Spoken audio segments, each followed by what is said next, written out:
కూడా క్రీస్తు నామమున వందనాలు తెలియపరుచుకుంటున్నానండి. మరి చిన్న ప్రార్థన చేసుకుని వాక్య సందేశంలోకి వెళ్దాం. మహాపరిశుద్ధుడైన మా కన్న తండ్రి దేవా, గతించిన కాలమంతా కాచి కాపాడి మమ్మల్ని సంరక్షించి ఈ చల్లటి సాయంకాలపు వేళ ఏర్పాటు చేయబడినటువంటి ఈ కార్యక్రమం ద్వారానైనా మమ్మల్ని అందరిని ఒక చెంతకు చేర్చి కొద్దిసేపు పాటలతో మీ నామాన్ని మహింపరుచుకునే గొప్ప భాగ్యాన్ని మాకు ఇచ్చారు. అందరి బట్టి మీ కృతజ్ఞతలు తండ్రి. ఇవ్వబడినటువంటి సమయంలోనైనా కొద్దిసేపు మీరు మా కొరకు రాయించినటువంటి పరిశుద్ధ లేఖనాల్లో నుండి కొన్ని విలువైన సంగతులను గురించి మేము నేర్చుకుంటూ ఉండగా మీ దయా కాపుదల ఉపయోగించండి, సహాయం అనుగ్రహించండి. ఏ విషయాలైతే మీరు మాకు తెలియపరచాలని ఆశపడుతున్నారో వాటన్నింటినీ కూడా నాయన నా నోటి ద్వారా నీ ప్రియమైన పిల్లలకు వినిపింపజేయమని ప్రాధేయపడుతూ ఈ మాటలు వింటున్నటువంటి నీ ప్రియమైన పిల్లలందరూ కూడా శ్రద్ధగా జాగ్రత్తగా ఈ మాటలు విని వాటి ప్రకారంగా మీకు ఇష్టలుగా ఈ భూమి మీద బ్రతికే భాగ్యాన్ని మాకు అనుగ్రహించమని వేడుకుంటూ చెప్పుచున్న నాకు సమయోచితమైన జ్ఞానం అనుగ్రహించి మాట్లాడడానికి కృప చూపించమని ప్రాధేయపడుతూ యేసువారి పరిశుద్ధ నామాన్ని ప్రార్థన అడిగి వేడుకొంచున్నాను తండ్రి, ఆమేన్. చేరి వచ్చిన దేవుని పిల్లైన మీ అందరికీ మరొకసారి క్రీస్తు నామమున వందనాలు తెలియపరుచుకుంటానండి.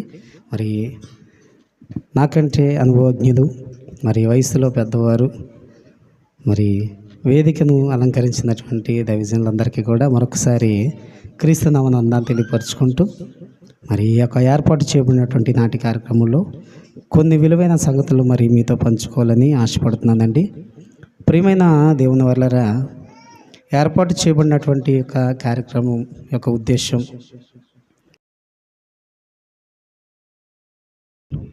ఏర్పాటు చేసినటువంటి యొక్క కార్యక్రమం యొక్క ముఖ్య ఉద్దేశం ఏంటంటే సంఘ క్షేమము కొరకు లేదా సంఘ క్షేమాభివృద్ధి కొరకైనటువంటి కూడిక.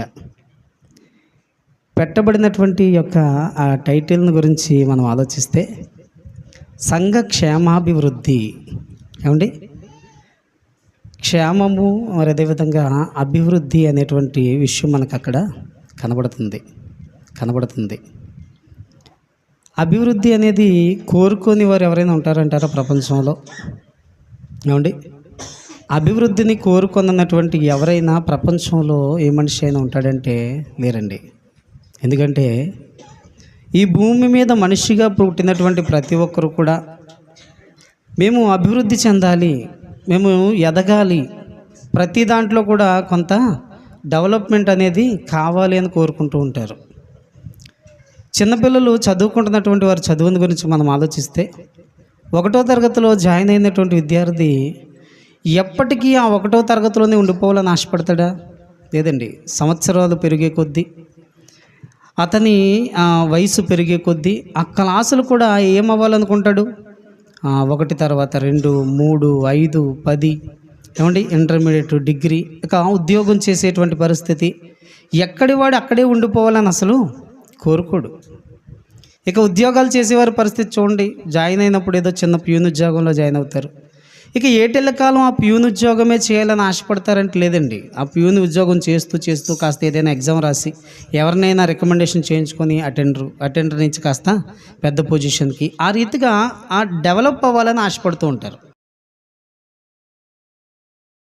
వ్యాపారం, చిన్న వ్యాపారంగా ప్రారంభించినటువంటి ఒక వ్యాపారవేత్తని గురించి మనం ఆలోచిస్తే అతను ఎప్పటికీ అదే వ్యాపారంలో చిన్న స్థాయిలోనే ఉండిపోవాలని ఆశపడ్డాడు. ఏ రీతిగానైనా ఆ వ్యాపారాన్ని ఏం చేసుకోవాలనుకుంటాడు? అభివృద్ధి చేసుకోవాలనుకుంటాడు. ఈ రీతిగా అన్ని విధాలుగా ఆలోచిస్తే ప్రతి మనిషి కూడా అభివృద్ధి అనేటువంటి విషయాన్ని గురించి ఆలోచిస్తున్నాడు. అభివృద్ధి చెందాలి అని అనుకుంటాడు. ఏమండి, మరి ప్రతి దానిలో కూడా అభివృద్ధి చెందాలి అనుకుంటున్నటువంటి మనిషి క్రైస్తవుడిగా, విశ్వాసిగా మార్చబడినటువంటి వారంతా కూడా సంఘములో వ్యాపారాల్లో అభివృద్ధి చెందాలనుకుంటున్నారు, ఉద్యోగాల్లో అభివృద్ధి చెందాలనుకుంటున్నారు, చేసే వ్యవసాయంలో అభివృద్ధి కావాలనుకుంటున్నారు. మరి ఈ క్రైస్తవ సమాజంలో ఉన్నటువంటి మనమంతా సంఘముగా కూడుకొని అభివృద్ధి చెందాలి అని అనుకుంటున్నామా? ఏమండి, సంఘముగా ఎప్పుడు కూడుకుంటున్నాం మనమంతా? సంఘముగా ఎప్పుడు చేర్చబడ్డాం మనమంతా? ఎప్పుడైతే బాప్తిసం తీసుకున్నామో, ఎప్పుడైతే క్రీస్తు రక్తంలో కడగబడ్డామో అప్పుడే మనమంతా కూడా క్రీస్తు సంఘములో చేర్చబడ్డాం, ఒక సంఘముగా ఏర్పాటు చేయబడ్డాం. ఈ సంఘముగా ఏర్పాటు చేయబడినటువంటి మనమంతా, చేర్చబడినటువంటి మనమంతా ఈ సంఘము యొక్క అభివృద్ధి కొరకు ఏ రోజైనా ఎవరైనా ఆలోచించగలుగుతున్నారా? ప్రపంచంలో ఏ క్రైస్తవుణ్ణి ప్రశ్న అడిగినా చాలా తక్కువ మంది కనిపిస్తూ ఉంటారు మనకి. ఏమండి, మేమండి మా సంఘ నిరంతరము కూడా మా సంఘ అభివృద్ధి కొరకు ఆలోచిస్తామండి, నిరంతరము ప్రార్థనలు చేస్తామండి, ఏ విధము చేతనైనా ఆ సంఘమును అభివృద్ధి చేసుకోవడానికి ఆలోచన కలిగి ఉన్నామండి అనేటువంటి ఒక్క విశ్వాసి సంఘములో కనబడతాడా అంటే ఎక్కడ కూడా కనబడరండి. కనిపిస్తారా? ఒకవేళ కనిపించినా చాలా తక్కువ. ఎలాంటి వాటి కోసం ఆలోచిస్తాం? దేవుడిచ్చినటువంటి సువిశాలమైనటువంటి ప్రపంచమంతటిని అనుభవిస్తున్నాం, దేవుడిచ్చినటువంటి ప్రకృతిలో ఉన్న వాటన్నిటిని కూడా అనుభవిస్తున్నాము, ఉపయోగించుకుంటున్నాం. ఆఖరికి దేవుణ్ణి కూడా మన అవసరతల కొరకు ఉపయోగించుకుంటున్నామే తప్ప అసలు నేను దేవునికి ఏం ఉపయోగం ఆలోచిస్తారండి? దేవుని కొరకు నేనేం చేయాలి? నా కొరకు దేవుడు అన్నిటినీ చేశాడు, ఇన్ని సౌభాగ్యాలు నాకు ఇచ్చాడు, నేను దేవుని కొరకు ఏం చేయాలని ఆలోచించేవాడు ఉంటాడంటే చాలా తక్కువ. ఈ విషయంలో కూడా తక్కువగానే కనిపిస్తారు. ఎందుకంటే మనిషికి దేవుణ్ణి అడ్డం పెట్టుకొని మనిషి ఎదగాలనుకుంటున్నాడే తప్ప, దేవుణ్ణి ఆధారం చేసుకొని మనిషి అభివృద్ధి చెందాలనుకుంటున్నాడే తప్ప, ఏమండి ఎంత భాగ్యాన్ని ఇచ్చినటువంటి దేవుని కొరకు నేను ఏం చేయాలి, ఒక సంఘంలో చేర్చబడిన తర్వాత ఆ సంఘ అభివృద్ధి కొరకు నేను ఎలా కష్టపడాలి, ఏమి చేయాలి, దాని యొక్క అవసరతలు ఎలా తీర్చాలి అనేటువంటి ఆలోచన కలిగిన వారు చాలా తక్కువగా సంఘాల్లో కనిపిస్తున్నారు. ఏమండి ఎందుకండి సంఘ అభివృద్ధి గురించి మనం ఆలోచించాలి? ఏమండి ఎందుకు ఆలోచించాలి? సంఘ అభివృద్ధి అనేది లేకపోతే ఎదుగుదల అనేది మనకి ఎక్కడ కనబడుతుంది? 10 సంవత్సరాలు అయిందండి ప్రారంభించబడి సంఘం. 10 సంవత్సరాల క్రితం ప్రారంభించబడినప్పుడు 10 మందిగా ప్రారంభించబడింది. ప్రారంభించబడినప్పుడు 10 మందే ఉన్నారు. ఏమండి కానీ 10 సంవత్సరాలు అయిపోయినా కూడా 10 మందే ఉంటే అది ఎదుగుదల అంటారా? ఆలోచించాలి. 10 సంవత్సరాల క్రితం ప్రారంభించబడినటువంటి సంఘం 10 మందితో ప్రారంభించి 10 సంవత్సరాలు అయిపోయినా 10 మందే ఉంటే అది ఎదుగుదల అంటారా? లేదండి. 10 సంవత్సరాలు అయిపోయేసరికి కనీసం కొంతమందినైనా దాంట్లో చేర్చగలగాలి. దాన్ని అభివృద్ధి అనేది మనకు ఎలా కనబడుతుంది? మీరు ఆలోచించాలి. ఎప్పుడు కూడా ఒకే స్థాయిలో ఉండిపోతే అది అభివృద్ధి అనిపించుకోదు, అభివృద్ధిగా మనకి కనిపించదు. సంఘం విషయంకి వచ్చేసరికి ఏ ఒక్కరు కూడా బాధ్యత లేని వారు కానీ ఈ విషయంలో కనబడతారండి. ఎందుకంటే పాటలు పాడే భక్తులు ఉన్నారు, వాక్యాలు చెప్పేటువంటి భక్తులు ఉన్నారు, లేకపోతే ఎన్నో కార్యక్రమాలు చేపట్టేటువంటి భక్తులు ఉన్నారే తప్ప సంఘము అభివృద్ధి కొరకు నిరంతరము కష్టపడుతూ పాటుపడుతూ ఆ సంఘ క్షేమాభివృద్ధి కొరకు ఆలోచన కలిగినటువంటి విశ్వాసులు దేవుని పిల్లలు ఎవరైనా ఉన్నారంటే చాలా తక్కువగానే కనబడతారండి. చాలా తక్కువగానే కనిపిస్తారు. దేవుడు ఇన్నింటిని మనకి ఇచ్చినప్పుడు దేవుని కొరకు మనం ఉపయోగపడకపోతే అసలు ఈ భూమి మీద మనిషి తాను కన్నటువంటి బిడ్డలే తనకు ఉపయోగపడాలనుకుంటాడు. తాను పెంచినటువంటి కోడి కానివ్వండి, తను పెంచినటువంటి మొక్క కానివ్వండి, ఏదైనా సరే తనకు ఉపయోగపడాలనుకుంటాడు. అవునా కదండి? ప్రతి మనిషి కూడా ఏదైనా తెచ్చుకుందామంటే మనకు ఉపయోగపడాలి. పక్కింటి వాడి కోసం ఏదైనా కొంటామా మనం? లేదండి, మనకు ఉపయోగపడేవే తెచ్చుకుంటాం, మనకు ఉపయోగపడాలనుకుంటాం. మరి దేవుడు ఈ భూమి మీద అన్ని సౌభాగ్యాలతో మనిషిని పుట్టించి మనిషికి అన్ని వసతులు కల్పిస్తే దేవుడు మనిషి నుంచి ఏమి కోరుకోడా? మీరు ఆలోచించాలి. ఏమి కోరుకోడా? దేవుని కొరకు ఏదైనా చేయాలి కదండి, దేవుని కొరకు ఏదైనా ఆలోచించాలి కదా. ఏం ఆలోచించగలుగుతున్నాం? దేవుని కొరకు మనం ఏం చేయగలుగుతున్నాం? ఈ సంఘ అభివృద్ధి కొరకు మనం ఏం కష్టపడగలుగుతున్నాం, ఏం పాటుపడగలుగుతున్నాం? మీరు ఆలోచించాలి. అవునండి, నిజంగా అభివృద్ధి అనేటువంటి విషయాన్ని గురించి మనం ఆలోచిస్తే అభివృద్ధి అనేది 2 విధాలుగా మనకి కనిపిస్తుంది. ఏమండి, ఒకటి సంఘము సంఖ్య విషయంలో అభివృద్ధి చెందాలి. మొదటిగా సంఖ్య విషయంలో అభివృద్ధి చెందాలి. రెండవది ఆత్మీయ స్థితిలో కూడా అభివృద్ధి చెందాలి. ఈ విషయం మీకు అర్థం కావడానికి ఒక విషయాన్ని నేను మీతో పంచుకుంటాను.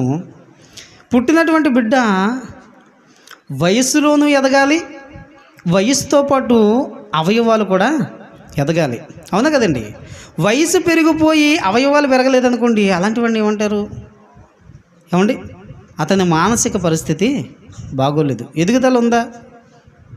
మా అబ్బాయికి 10 సంవత్సరాలు వచ్చినాయండి, ఇంకా మంచం మీదే ఉన్నాడండి, ఇంకా పాకుతూనే ఉన్నాడండి, మాటలు రావట్లేదండి. లేకపోతే మంచం మీదే ఉంటున్నాడు, 15 సంవత్సరాలు వచ్చేసినా కూడా ఇంకేం చేస్తున్నాడు? ఏమండి ఆ మంచం మీద పక్క తడిపేస్తూ ఉంటాడండి. ఏమండి ఇలాంటి పరిస్థితులన్నీ ఎందుకు చెప్పుకుంటున్నాం? ఇవి చూస్తున్నప్పుడు మనకేమనిపిస్తుంది? ఆ వయసు అయితే ఆ బిడ్డకు ఎదిగిందే తప్ప, వయసు అయితే పెరిగిందే తప్ప ఆ బిడ్డ మానసిక ఎదుగుదల అనేది లేదు. చాలామందికి వయసు పెరుగుతుంది, వయసుతో పాటు అవయవాలన్నీ కూడా చక్కగా పెరిగితే ఎదుగుదల అనేది కనబడుతుంది. కానీ మైండ్ అనేది మెచ్యూరిటీ ఉండదండి. మైండ్ ఎదగలేదు అంటారు. చాలామందిని చూసి ఏమంటూ ఉంటారు, వీడు వయసుకు తగ్గ పనులు చేయడేట్రా అంటూ ఉంటారు. అవునా? వీడు వయసు ఏంటి, ఏం చిన్నపిల్లలు చేష్టలు చేస్తాడేంటి అని అంటూ ఉంటాం చాలామందిని. లేకపోతే ఆడి చిన్నపిల్లల చేష్టలుగా ప్రవర్తిస్తున్నాడు ఏంటి అని మాట్లాడుతున్నా వాడి యొక్క పరిస్థితి ఏంటి మనం ఆలోచిస్తే ఏమనిపిస్తుందో మనకి? వయసు పెరిగింది, వయసుతో పాటు మనిషి పెరిగాడే తప్ప బుద్ధి అనేది పెరగలేదు. అంటే ఎదుగుదల అనేటువంటి విషయాన్ని మనం ఆలోచిస్తే, ఒక బిడ్డ యొక్క పరిస్థితిని మనం ఆలోచిస్తే వయసు పెరగాలి, వయసుతో కలిపి జ్ఞానము లేకపోతే అవయవాలు కూడా ఎదుగుదల అనేది కనపడాలి. ఇక సంఘంలోనికి ఈ విషయాన్ని వచ్చి ఈ విషయాన్ని సంఘంలో కూడా ఆలోచిస్తే సంఖ్య విషయంలోనూ ఎదగాలి.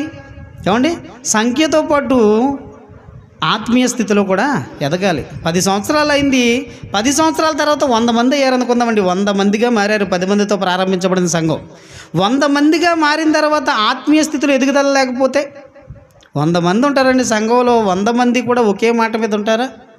ఒకే ఆలోచన కలిగి ఉంటారా? దేవుని పట్ల ఒకే విశ్వాసం కలిగి ఉంటారా? మీరు ఆలోచించాలి. ఈ 100 మంది ఒక్కటిగానే సంఘంలో ఉండగలుగుతున్నారా?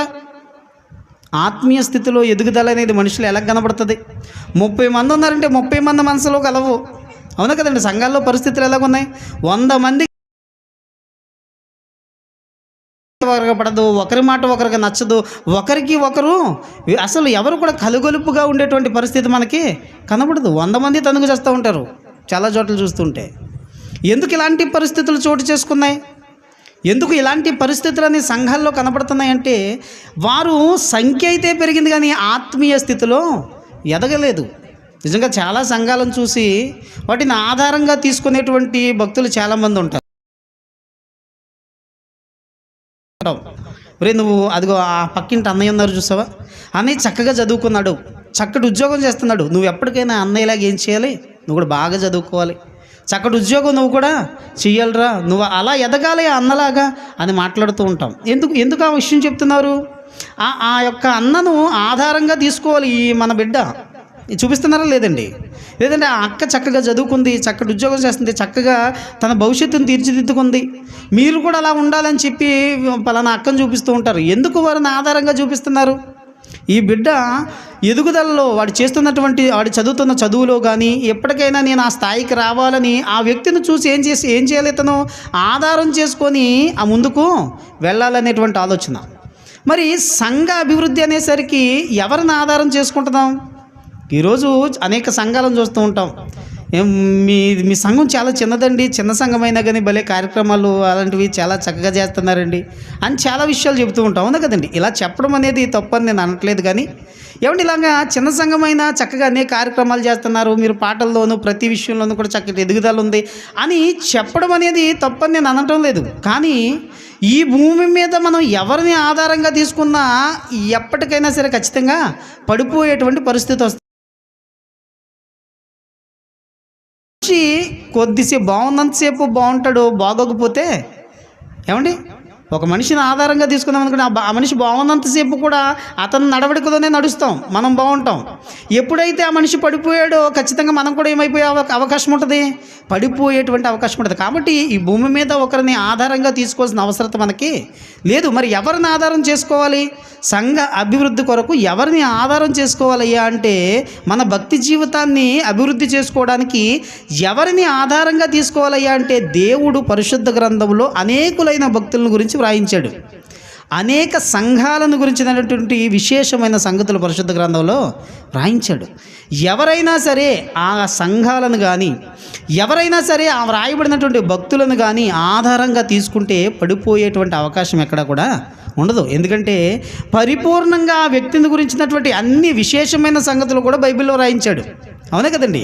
పరిపూర్ణంగా ఒక సంఘాన్ని గురించినటువంటి సంగతులన్నీ కూడా పరిశుద్ధ గ్రంథంలో దేవుడు వ్రాయించాడు. వారి పరిస్థితి మొదటిగా ఎలా ఉంది, ఎదిగిన తర్వాత ఎలా ఉంది, ఒకవేళ వారు పడిపోతే ఎలాంటి పరిస్థితుల్లో పడిపోయారు, మరలా తిరిగి ఎలాంటి పరిస్థితుల్లో నిలబడగలిగారు, వీటన్నిటినీ చూపిస్తున్నాడండి. వారిలో ఉన్నటువంటి మంచిని చూడాలి, వారిలో ఉన్నటువంటి చెడును చూడాలి, వాటన్నిటినీ బ్యాలెన్స్ చేసుకుంటూ దేవుడు ఏదైతే ఇష్టపడుతున్నాడో ఆ విధానంలోనే మనం వెళ్ళేటువంటి పరిస్థితిని కల్పించుకోవాలి.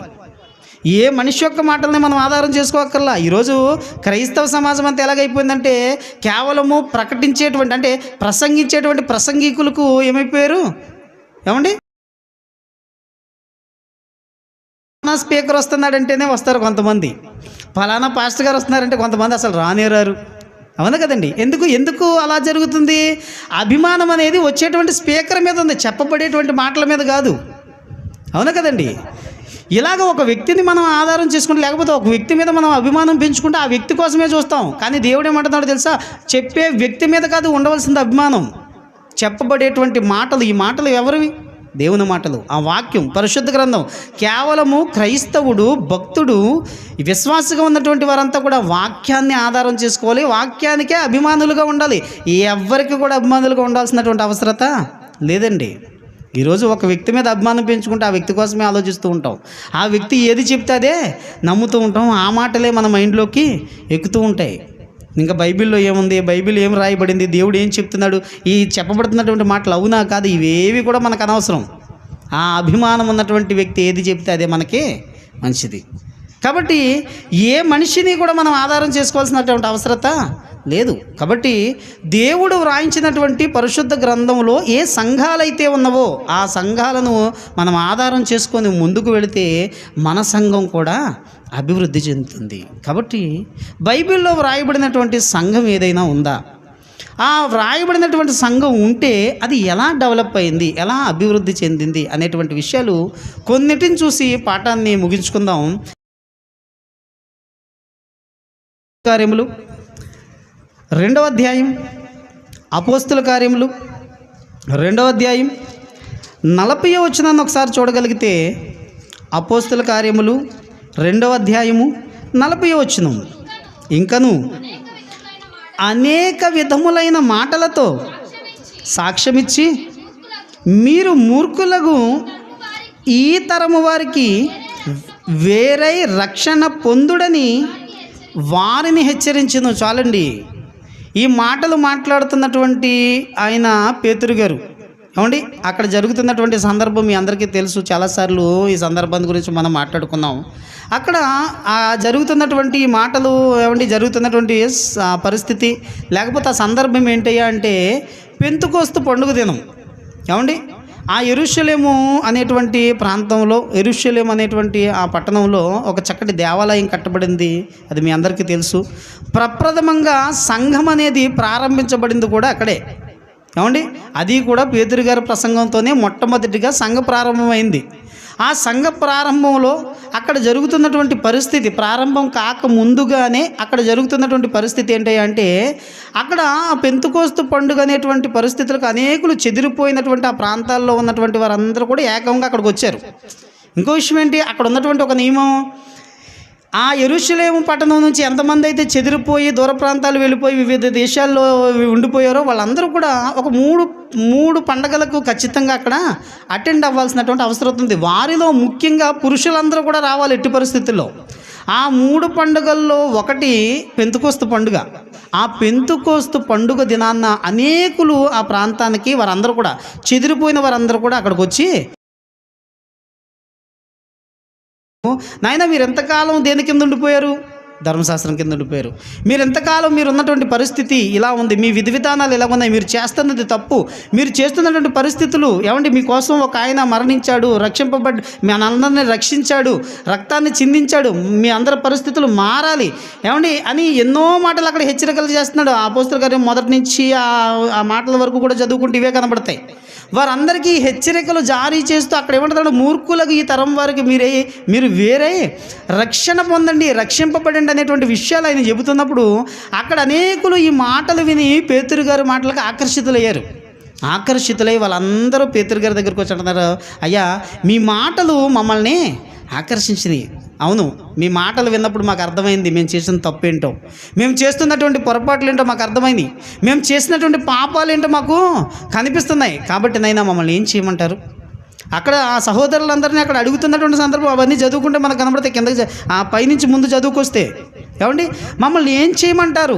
మమ్మల్ని ఏం చేయమంటారు నాయన? మా పాపాలని కడుక్కోవడానికి, మా పాపం నుండి మేము విముక్తి చెందడానికి, విడుదల పొందడానికి మమ్మల్ని ఏం చేయమంటారు అని పేతురు గారిని అడుగుతున్నప్పుడు ఆయన అంటున్నాడు, మీరు మారు మనస్సు పొంది ఏమండి బాప్తిస్మం పొందండి. ఏమండి, మీరు మారు మనస్సు పొంది బాప్తిస్మం తీసుకొని రక్షణ పొందండి అనేటువంటి విషయాన్ని ఆయన చెప్పడం జరిగింది. ఆ పేతురు గారు చెబుతున్నటువంటి ఆ మాటలన్నీ విన్నారు వాళ్ళంతా. విన్న వారందరూ ఆ మాటలు విని రక్షణ పొందుకున్నారు, బాప్తిస్మం తీసుకున్నారు. ఆ కింద వచనం చదవండి, కిందకి చదువుకుంటే 41వ వచనంలో ఈ మాట ఉంటుంది. కాబట్టి అతని వాక్యము అంగీకరించిన వారు బాప్తిస్మం పొందిరి. ఆ దినమందు ఇంచుమించు 3,000 పడ్డారట. ఏం విన్నారు వాళ్ళంతా? పేతురు గారు చెబుతున్నటువంటి ప్రసంగం అని మీరు ఎలాగంటారండి అని అంటే కిందే వ్రాయబడింది ఏమని? ఆయన వాక్యమును అంగీకరించిన వారట. వాక్యం చెప్తున్నాడా? ప్రసంగం చెప్తున్నాడండి. ఆయన నిలబడి అందరికీ కూడా ఏం చేస్తున్నాడు? ప్రసంగం చెబుతుంటే ఆయన చెప్పినటువంటి వాక్యాన్ని విన్నవారందరూ కూడా ఏం చేశారట? వారందరూ కూడా ఆ మాటలు అంగీకరించి బాప్తిస్మం పొందుకున్నారు. బాప్తిస్మము పొందుకున్నప్పుడు ఇంచుమించుగా ఎంతమంది చేర్చబడ్డారట? సంఘముగా మొట్టమొదటిగా ప్రారంభించబడినటువంటి సంఘంలో ఎంతమంది చేర్చబడ్డారు? 3,000 మంది. ప్రపంచ క్రైస్తవుల చరిత్రలో ఒకేసారి ఒకటే ప్రసంగానికి 3,000 మంది బాప్తిస్మం పొందినటువంటి ఈ విషయం, ఇలాంటి సందర్భం చరిత్రలో ఎక్కడ కూడా లేదు. అవునా కదండి? ఎక్కడైనా ఉందంటారా? లేదు. 3,000 మంది ఎక్కడైనా బాప్తిస్మం పొందినటువంటి సందర్భం మరలా ఎక్కడైనా చూసామా మనం? లేదండి. ఏ సంఘంలోనైనా మన సంఘంలో ఒక ముగ్గురు బాప్తిస్మం పొందారనుకోండి, మనకు ఎలా ఉంటుంది? సంతోషంగా ఉంటుందా లేదా? చాలా సంతోషంగా ఉంటుంది. 30 మంది బాప్తిస్మం తీసుకున్నారండి ఒకే రోజు, అప్పుడు ఇంకెలా ఉంటుంది? ఇంకా సంతోషంగా ఉంటుంది. అవునా కదండి? ఇటు ముగ్గురు బాప్తిస్మం తీసుకుంటేనే సంతోషంగా ఉన్నప్పుడు కనీసం 30 మంది ఇంచుమించుగా బాప్తిస్మం తీసుకుంటేనే పెద్ద పండగగా మనం దాన్ని చేస్తున్నప్పుడు, ఆ పండగగా మనం భావిస్తున్నప్పుడు ఒకేసారి ఒకటే ప్రసంగానికి నిజంగా 3,000 మంది మారు మనసు పొందారంటే అక్కడ ఎంత పండగ వాతావరణం కనబడిందో చూడండి. కనబడిందంటారా? పెంతెకోస్తు పండగ విషయం పక్కన పెడితే అసలు బాప్తిస్మం పొందినందుకు 3,000 మంది రక్షింపబడినందుకు ఎంత గొప్ప పండుగ వాతావరణం అక్కడ కనబడింది. కేవలము రక్షించినటువంటి పేతురు గారికే సంతోషం కాదండి, కేవలము రక్షింపబడినటువంటి 3,000 మంది విశ్వాసులకు మాత్రమే సంతోషం కాదండి. ఒక్క పాపి మార్పు పొందితే పరలోకంలో ఎవరు సంతోషిస్తారట? దేవుడు. అంటే 3,000 మంది మార్పు చెందినందుకు దేవుడు ఎంత సంతోషపడి ఉంటాడు. 3,000 మంది బాప్తిస్మం పొంది సంఘములో చేర్చబడ్డారు. మీరు బాగా ఆలోచించాలి. యెరూషలేములో ప్రారంభించబడినటువంటి సంఘములో మొదటిగా పేతురు గారి ప్రసంగంతో చేర్చబడిన వారు ఎంతమంది? 3,000 మంది చేర్చబడ్డారు. అంతటితోనే ఆగిపోయిందా? ఏమండి, యెరూషలేము దేవాలయంలో మొదటిగా సంఘం ప్రారంభించబడింది. ఆ ప్రారంభంలో ఆ సంఘంలో చేర్చబడిన వారు ఎంతమంది?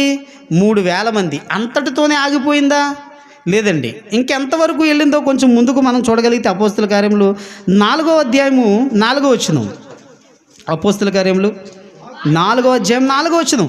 వాక్యము వినిన వారిలో అనేకులు నమ్మిరి, వారిలో పురుషుల సంఖ్య ఇంచుమించు 5,000 మంది అయిను. ఏమండి, ఎంతమంది ఉన్నారట? ఎంతవరకు, ఎంతటితో ప్రారంభించబడింది, ఎంతగా అభివృద్ధి చెందింది? 3,000తో ప్రారంభమైంది, 5,000కి చేరుకుంది. ఆ 5,000 కూడా ఎవరని చెప్తున్నాడు? పురుషుల సంఖ్య మాత్రమే 5,000 అయింది. స్త్రీలు లేరా? స్త్రీలు కూడా చేర్చబడ్డారు. ఏమండి, స్త్రీల గురించి వ్రాయించలేదు అనుకుంటున్నారా? లేదండి. ఇంకా కిందకు చూడండి, అదే అపోస్తల కార్యంలో 5వ అధ్యాయం 14వ వచనం చూడండి. స్త్రీలు కూడా ఎంతమంది చేర్చబడ్డారో మనకు కనబడుతుంది. 5వ అధ్యాయం 14వ వచనం. ప్రజలు వారిని గణపరచుచుండిరి, పురుషులు స్త్రీలను అనేకులు మరీ ఎక్కువగా విశ్వాసులై ప్రభువు పక్షమున. అవునండి, పురుషులు చేర్చబడ్డారు, స్త్రీలు చేర్చబడ్డారు.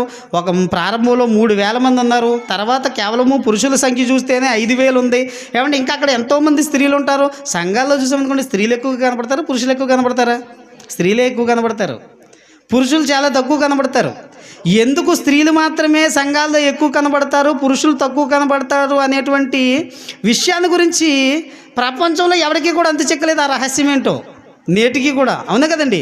ఎంత స్వస్థత వరం కలిగినటువంటి అభిషిక్తుడైనటువంటి బోధకుడు కూడా అంతు చిక్కనటువంటి ప్రశ్న ఏంటంటే, ఎందుకు స్త్రీలు మాత్రమే సంఘాల్లో ఉంటారు, అధికంగా పురుషులు సంఘాలకు రావట్లేదు అనేది ఎవరికి కూడా అంతు చిక్కని రహస్యంగానే ఉండిపోయిందండి. కానీ అక్కడ చేర్చబడినటువంటి వారిలో స్త్రీలు కూడా ఉన్నారు. ఏమండి, 3,000 మంది, తర్వాత 5,000 లెక్క, ఆ స్త్రీలను జత చేసుకుంటే ఇంచుమించు ఒక 8,000 ఉంటారంటారా? అనుకుందాం కాసేపు ఉజ్జాయింపుని మీరు ఆలోచించిన ఎంతమంది అయి ఉంటారు? ఎంతమంది అయి ఉంటారు? ఒక 8,000 అనుకుందామండి. 8,000తోనే ఆగిపోయిందని అనుకుంటున్నారా?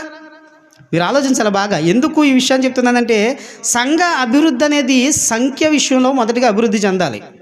రెండవది ఆత్మీయ విషయంలో మనం మొదటిదే ఆలోచిస్తున్నాం. ప్రారంభించబడిన మొదటి సంఘం ఎలా అభివృద్ధి చెందిందయ్యా అంటే, మొదటిగా 3,000 మంది, తర్వాత 5,000కి చేరుకుంది.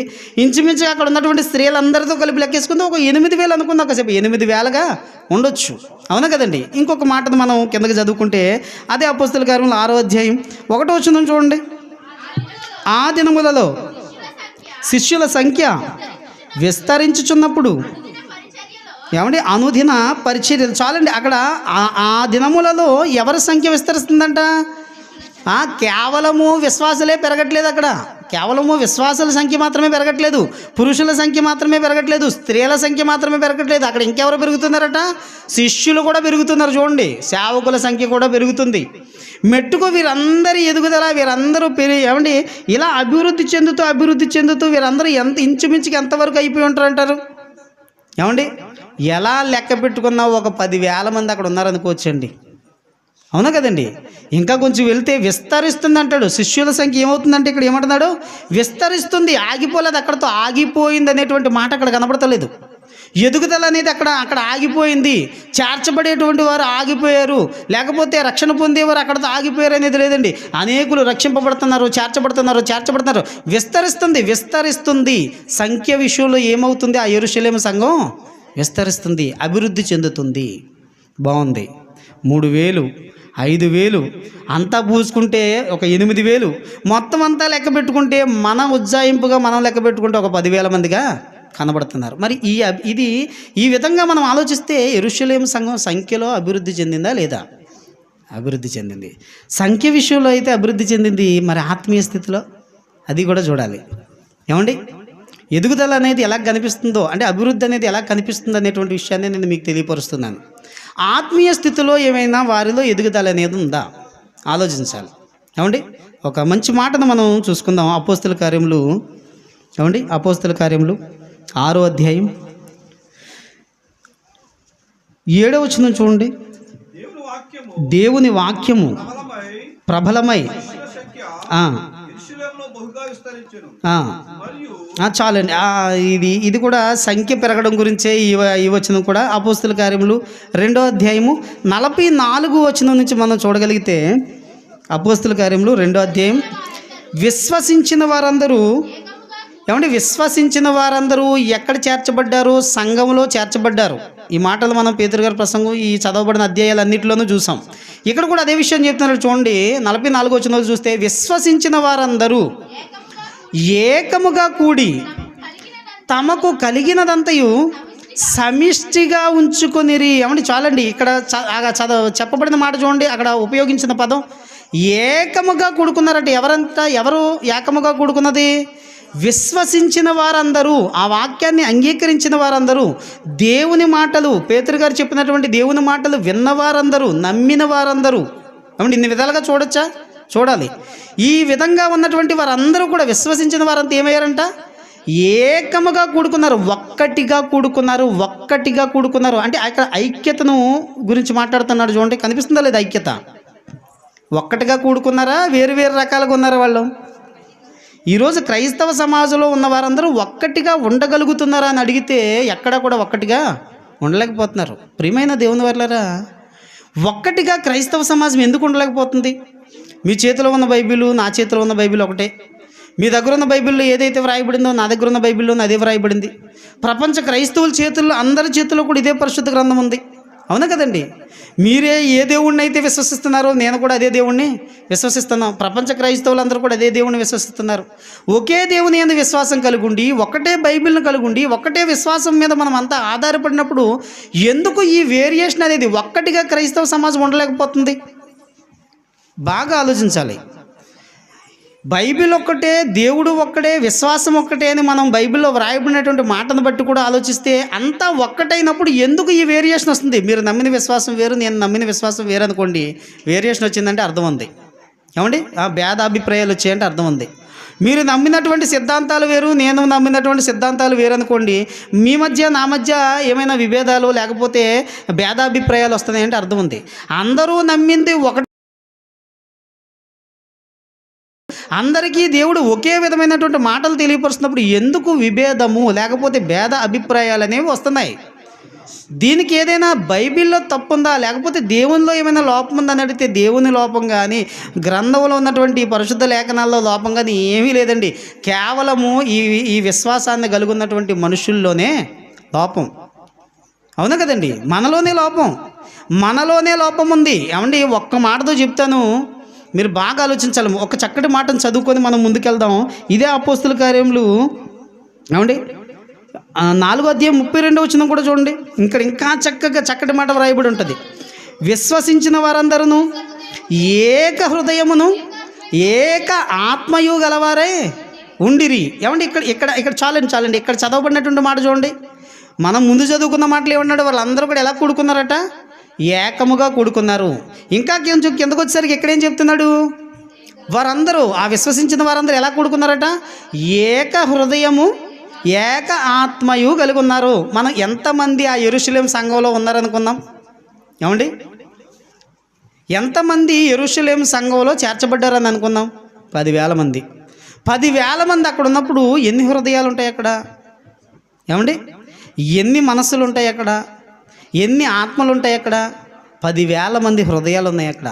10,000 మంది ఆత్మలు ఉన్నాయి అక్కడ. 10,000 మంది హృదయాలు, 10,000 మంది ఆత్మలు కలిగి ఉన్నటువంటి వారందరూ కూడా ఎలా ఉన్నారని దేవుడు చెప్తున్నాడు అక్కడ. ఏక హృదయం అంటున్నాడు. అంటే 10,000 మంది కూడా ఒక్కటే హృదయం కలిగి ఉన్నారు.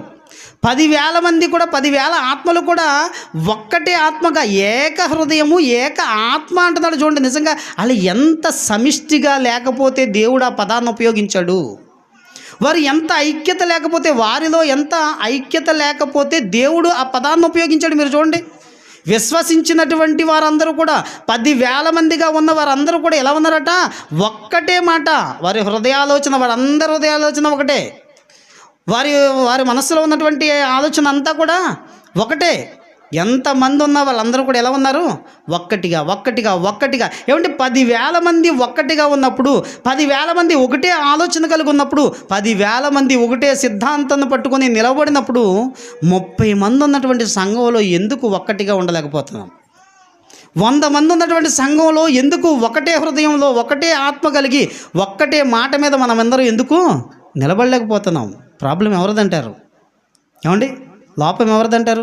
వాక్యందా, దేవుందా? మీరు ఆలోచించాలి. మనదేనండి, మనదే ప్రాబ్లం. ఈ మాటలు వింటున్నటువంటి, నమ్మినటువంటి, లేకపోతే ఈ క్రైస్తవ సమాజంలో ఉన్నటువంటి ఈ విశ్వాసులదే ప్రాబ్లం. ఎందుకంటే వాక్యం వినేటువంటి విషయంలో లోపం అనేది ఉండకూడదు. దేవుడు అందరికీ అన్నీ సమానంగానే వ్రాయించాడు. అందరికీ ఆయన మనసులో ఉన్నటువంటి విషయాలన్నింటినీ తెలియపరిచాడు. ఈరోజు వినేటువంటి విషయంలో మనకు జాగ్రత్త లేక ఏం చేస్తున్నామంటే, ఎవరికి ఎలా అర్థమైతే ఆ రీతిగానే వెళ్ళిపోతున్నాం. అవును కదండి?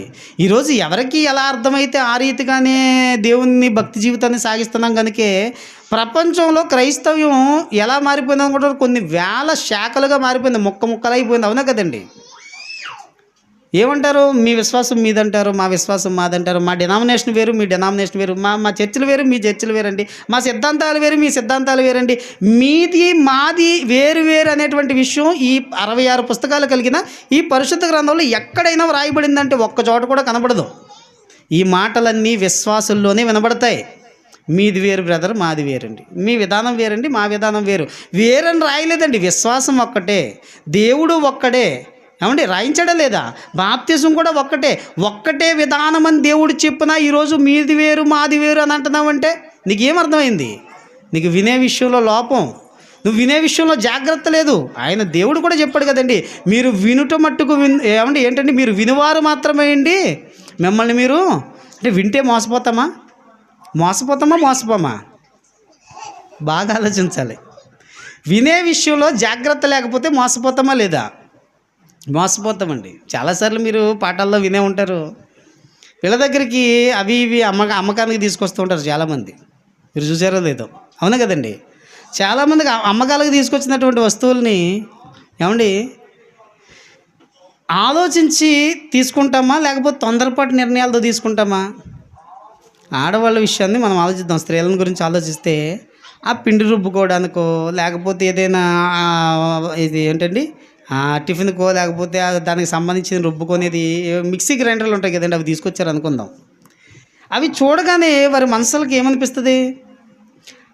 దాంట్లో ఆ తిరగల్లో వేసి ఏం చేయలేకపోతున్నాం, రుబ్బలేకపోతున్నాం, రోజును ఆ రోట్లో దంచలేకపోతున్నాము. ఇదేదో చక్కగా ఉంది, ఆ గ్రైండర్ అంటున్నాడు, లేకపోతే ఆ మిక్సీ అంటున్నాడు, కాస్త అందులో పడేసి స్విచ్ చేసి 10 నిమిషాలు నిలబడితే ఏమైపోద్ది, చక్కగా అదే పిండిని రుబ్బి ఇచ్చేస్తుంది మనకి, చక్కగా ఉంది, ఇదేదో మనకి పని తగ్గుతుంది, శ్రమ తగ్గుతుంది, చక్కగా ఉంటుంది అనేటువంటి ఆలోచనతో కొనాలనుకుంటారు. వల్ల జరిగినటువంటి సందర్భం ఏంటండి ఇది.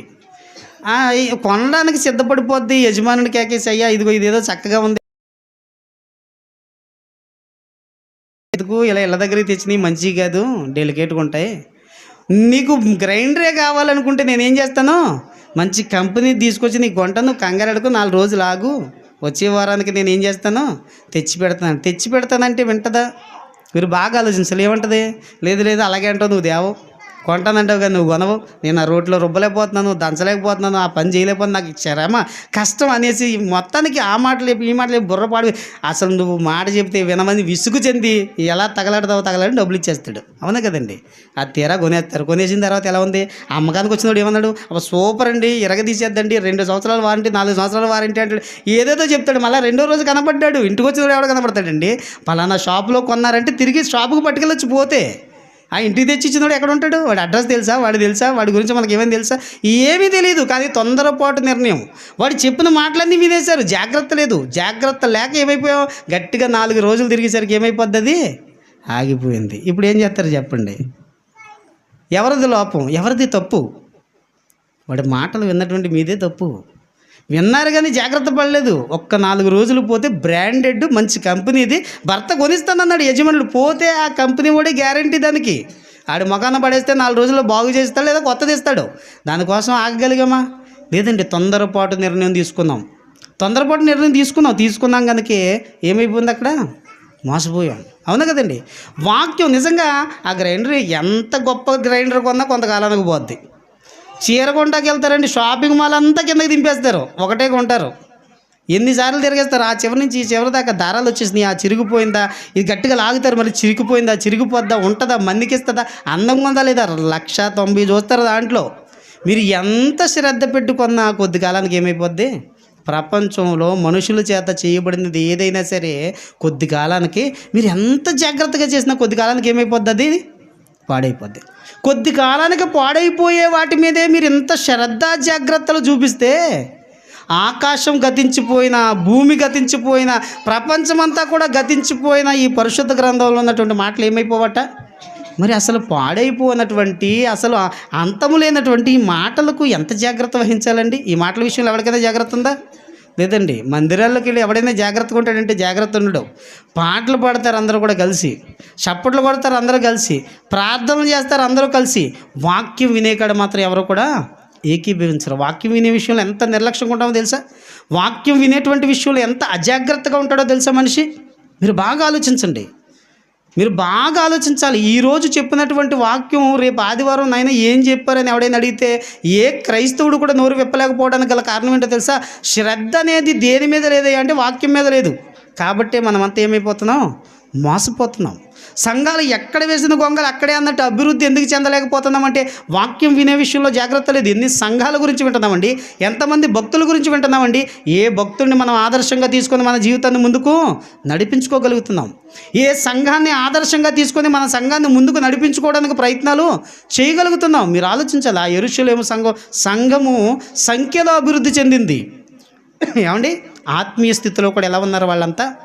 ఎంతమంది ఉన్నప్పటికీ ఒక్కటిగా ఏక హృదయము ఏక ఆత్మయు గలవారే ఉన్నారట.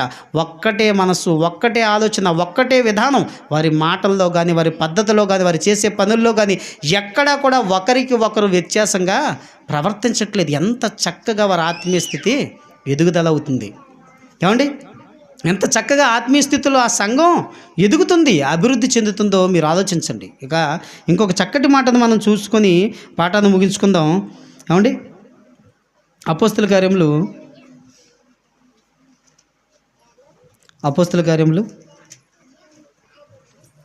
క్షమించండి, ఎఫెసీయులకు రాసిన పత్రిక 4వ అధ్యాయం 1వ వచనం. చివరిగా ఎఫెసీయులకు రాసిన పత్రిక 4వ అధ్యాయం 1వ వచనం. కాబట్టి మీరు సమాధానమును బంధము చేత ఆత్మ కలిగించు ఐక్యమును కాపాడుకొనుటయందు శ్రద్ధ కలిగిన వారై ప్రేమతో ఒకరినొకడు సహించుచు మీరు పిలువబడిన పిలుపుకు తగినట్టుగా దీర్ఘశాంతముతో కూడిన మీ సంపూర్ణ వినయముతో సాత్వికముతోనూ నడుచుకునే వాళ్ళను. చాలండి, నిజంగా ఈ చదవబడినటువంటి మాటను కూడా మీరు బాగా ఆలోచించండి. ఇక్కడ ఏం చెప్తున్నాడు? శ్రద్ధ కలిగి ఉండాలంటున్నాడు. ఐక్యత విషయంలో శ్రద్ధ ఉండాలంటున్నాడండి. ఏ క్రైస్తవుడు ఆత్మీయ జీవితాన్ని కాపాడుకునే విషయంలో శ్రద్ధ కలిగి ఉన్నాడు చెప్పండి? శ్రద్ధ అనేది ఎక్కడుంటుంది? ఏమండి, 70-80 సంవత్సరాల మన జీవితంలో మనకు ఇవ్వబడిన ఆయుష్కాలంలో మనకు అవసరమైన ప్రతి విషయంలోనూ శ్రద్ధ చూపిస్తామా లేదా? ఏ క్రైస్తవుడు అండి తన ఆత్మీయ స్థితిని ఎదుగుదలకు తీసుకెళ్ళడానికి శ్రద్ధ చూపించగలుగుతున్నాడు చెప్పండి? ఆత్మీయ స్థితి గురించే మాట్లాడట్లేదు ఇక్కడ. మనం ఎంతవరకు మాట్లాడుకున్నటువంటి పాఠంలో భాగంగానే మాట్లాడుతున్నాడు.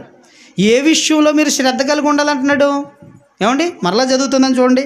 కాబట్టి మీరు సమాధానమును బంధము చేత ఆత్మ కలిగించు. ఎవరు కలిగిస్తున్నారు ఈ ఐక్యత అనేది? ఏమండి, పరిశుద్ధాత్ముడు. ఆ ఆత్మ కలిగించు ఐక్యతను కాపాడుకునేటంటూ ప్రతి విశ్వాసికి ఏముండాలట? ప్రతి భక్తుడికి ఏముండాలట? ఎవరు శ్రద్ధ చూపించగలుగుతారు? ఏమంటే నిజంగా ఐక్యత విషయంలో శ్రద్ధ ఉంటే ఎందుకండి విభేదాలు వస్తాయి? ఎందుకండి ఇలాంటి ఇబ్బందులు, ఇలాంటి వ్యత్యాసాలు, ఏమండి ఇలాంటి ఒడిదుడుకులు మన మధ్యకి ఏర్పడతాయి చెప్పండి? వస్తాయంటారా? లేదండి, లేదు. నిజంగా ఆ బైబిల్లో వ్రాయబడినటువంటి ఎందరో భక్తుల జీవితాలను ఆదర్శంగా తీసుకొని మనం ముందుకు వెళితే అసలు దేవుడు చెప్తున్నటువంటి మాటల ప్రకారంగా మన జీవితాలను గడపగలిగితే ఎక్కడండి దేవునికి అయిష్టులుగా మనం బ్రతికినటువంటి పరిస్థితులు కనపడతాయి చెప్పండి? ఎక్కడ కనపడవు. ఈరోజు ప్రతి క్రైస్తవుడు మనుషులు చెప్తున్నటువంటి మాటల మీదే శ్రద్ధ కలిగి ఉంటున్నారే తప్ప దేవుడు చెప్పేటువంటి మాటల మీద శ్రద్ధ లేదు. నిజంగా మీరు ఆత్మీయ స్థితిలో ఎదగాలి అంటే ఎన్నో విషయాలు చెప్పాడు, కానీ మనం ఒక్కదాని గురించే చూసాం. ఏమండి, సంఖ్య విషయంలో ఎదగడం అనేది చూసాం, సంఘాభివృద్ధి అనేది. 2 ఆత్మీయ స్థితిలో ఎదుగుదల అనేది ఒక్క విషయాన్ని చూసాం. అదేంటంటే ఐక్యత విషయంలో మనమంతా ఎదగాలి. ఎందుకు ఐక్యత విషయంలో ఎదగాలి అన్నాడు? ఒక్కటిగా ఉంటే ఎన్ని కార్యాలైనా మనం చేయగలం. చలిచీమలన్నీ కలిపి ఏం చేస్తాయట? చలిచీమలన్నీ కలిపి ఏం చేయగలవట? కొండ జలవనైనా చంపగలవా లేదా? చంపగలవు. అది ఒక్కటిగానే ఉంటే మీరు ఆలోచించారు. చిన్నపిల్లల పాటలండి, చిన్నపిల్లలు బడిలో వ్రాయబడినటువంటి పద్యం అది. అవునా కదండి? పిల్లలకు పాఠ్యపుస్తకంలోనే నేర్పిస్తున్నారు. నాయన మీరు అందరూ కూడా ఎలా ఉండాలో తెలుసా? ఐక్యత కలిగి ఉండాలరా, ప్రేమ కలిగి ఉండాలరా, సహోదర భావం కలిగి ఉండాలరా. నిజంగా ఈ లోకంలో నేర్పించేటువంటి విద్య విషయంలోనే ఐక్యతగా ఉండాలి అనేటువంటి విషయాన్ని చిన్ననాటి నుండే నేర్పిస్తున్నప్పుడు సంఘాలలోకి వచ్చేసరికి అసలు ఆ ఐక్యతను దేవుడే కలిగిస్తున్నప్పుడు, ఆ ప్రేమ అభిమానాలను దేవుడే ఇస్తున్నప్పుడు, ఆ ప్రేమ కలిగి ఐక్యత కలిగి అందరూ కూడా సహోదర భావంతో ఎందుకు ఉండలేకపోతున్నారు? ఈరోజు చాలామందిని చూడండి, సంఘ అభివృద్ధి కూడా పక్కన పెట్టండి, సంఘ నాశనం కొరకే పనిచేస్తున్నట్టుగా పనిచేస్తారు చాలామంది. ఎక్కడుండి? సంఘాల్లో ఉండి కూడా ఎలా పనిచేస్తారు? సంఘ అభివృద్ధి విషయం పక్కన పెడితే సంఘ నాశనాన్ని కోరుకునేవాడిగా ఉంటాడు. భారతదేశంలో ఉన్నామండి, ఈ భారతదేశంలో ఉండి ఈ భారతదేశాన్ని నాశనం చేయడం కోసం ఆలోచిస్తున్నాడు అనుకోండి, వాడిని ఏమంటారు? దేశంలో ఉంటూ దేశనాశనాన్ని కోరుకునేవాడిని ఏమంటాడండి? దేశద్రోహి అంటారు. మరి సంఘంలో ఉండి సంఘం అభివృద్ధి కొరకు పాటుపడకుండా, సంఘం అభివృద్ధి చెందడం కోసం ఆలోచించకుండా దీన్ని నాశనం చేయడానికి ఏమండి ఎలాంటి ఆలోచనలు అనుకున్నారు? ఎవరైనా కొత్త వాళ్ళు వచ్చి చేరారు అనుకోండి, పక్కనే కూర్చుంటారు. పక్కనే కూర్చున్నాక మాట కలపకుండా మాంతారా? మాట కలుపుతారు. ఎక్కడైంది వాళ్ళ పరిచయం? సంఘంలో ప్రారంభించబడింది. సంఘంలో ప్రారంభించబడినటువంటి పరిచయం ఎంత తగ్గిపోద్ది అనుకుంటున్నారు? సరదాగా ఇళ్ళకి వెళ్ళిన తర్వాత కూడా పరిచయం ఉంటుంది. స్నేహభావాన్ని కలిగి ఉంటారు, కలిసి తిరుగుతారు, పార్కులు అంటారు, పిక్నిక్లు అంటారు, బీచ్లు అంటారు, సరదాగా గడుపుతారు. ఇద్దరు సహోదరులే అయినప్పటికీ వారు ఇన్ని విధాల స్నేహభావంతో వెళుతూ ఒకడికొకడు అప్పించుకుంటారు, డబ్బులు తీసుకుంటారు, ఏవేవో సహాయం చేసుకుంటారు.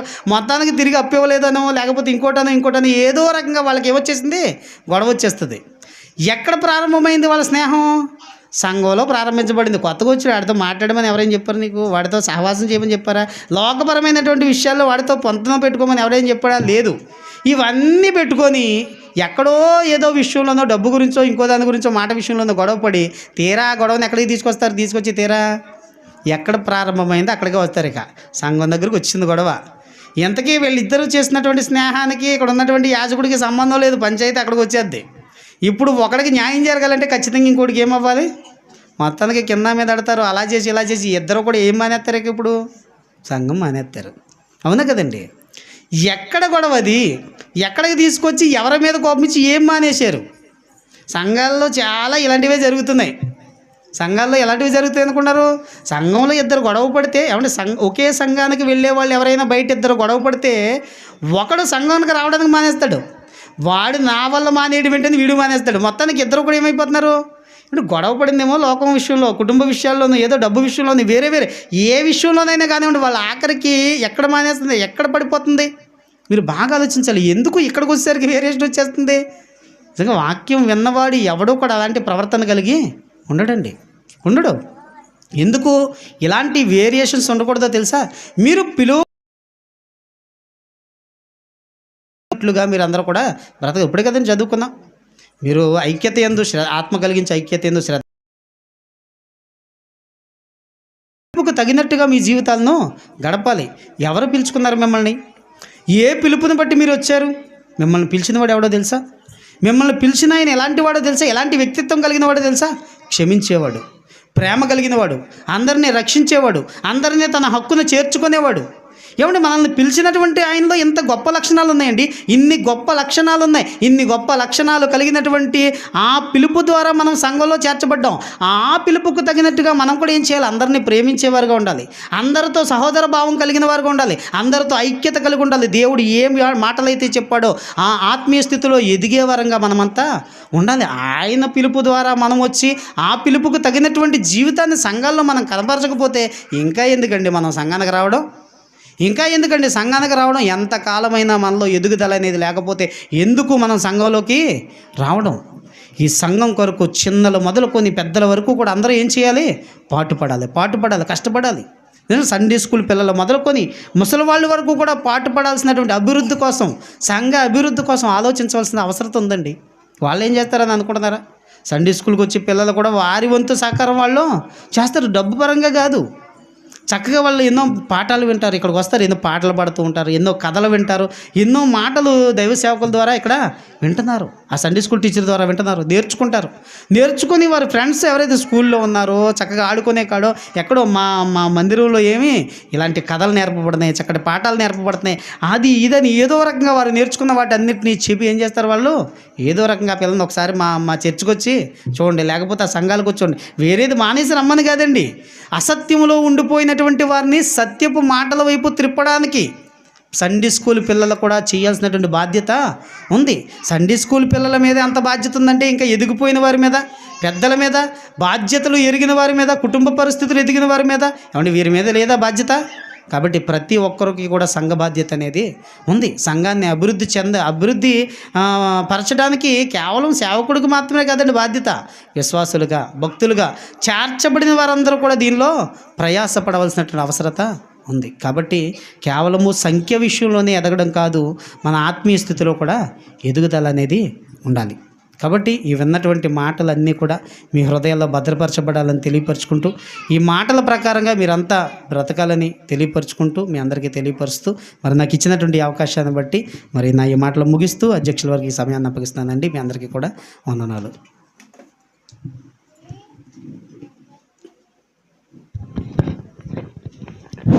మంచిదండి.